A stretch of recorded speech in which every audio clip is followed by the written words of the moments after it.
Coaching centre యజమాని ఆమరణ నిరాహార దీక్ష చేస్తా అంటారు పరీక్షలు వాయిదా వేయమని. నేను అడిగిన ఆయన హాల్ టికెట్ ఏముందో తీయరా, దేనికి రాసిండో పాపం మాట్లాడదామని. లేదు సార్, ఆయన కోచింగ్ సెంటర్ ఉంది, ఆయనకు 2 నెలలు పోస్ట్ పోన్ చేస్తే డిఎస్సి 100 కోట్లు లాభం వస్తుందంట, 2 నెలలు ఆయనకు 100 కోట్ల ఆదాయాన్ని మీరు దెబ్బతీసారట అని ఒక్క ఆయన గురించే చెప్పారు. ఇంకొక ఆయన దీక్షకు కూర్చున్నాడు. ఏందే ఆయన మన పార్టీలో ఉండే మనటి వరకు ఆయనేం పరీక్షలు రాస్తున్నాయనంటే, నువ్వు పార్టీలో ఏం ఉద్యోగం ఇవ్వలేదంటే సార్, ఇప్పుడు నిన్ను గిల్లడమే ఆయన పైన అంటే అందుకే ఆయన దీక్ష కూర్చున్నాడు సార్ అన్నాడు. ఇంకో పిల్లగాడు కూర్చున్నాడు, గాంధీ హాస్పిటల్లో చేరాడు. అరే పాపం, నాకు తెలిసినోడు ఆ పిల్లగానికి ఏమన్నా కానీ ఏం పరీక్ష రాస్తుండే, అవసరం అయితే స్పెషల్ కోచింగ్ అని ఇప్పిద్దామంటే ఆయన ఏం పరీక్ష రాస్తున్నాడు సార్, ఆయనకు లీడర్ చెప్పినట్టు నువ్వు చేస్తే బాగా పేరు వస్తుంది, నీకు నేను చూసుకుంటా పో అని. నిన్న మన 3 దీక్ష చేస్తే 3 గురించి వివరాలు తెప్పించినాను.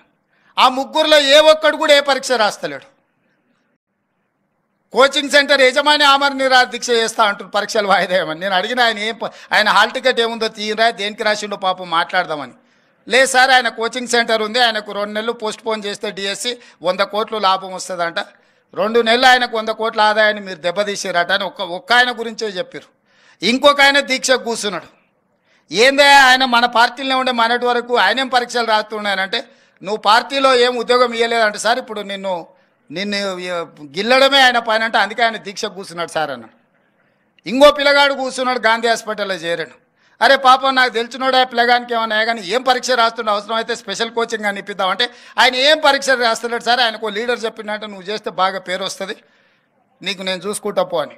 నిన్న మన 3 దీక్ష చేస్తే 3 గురించి వివరాలు తెప్పించినాను. ఆ 3లో ఏ ఒక్కడు కూడా ఏ పరీక్ష రాస్తలేడు.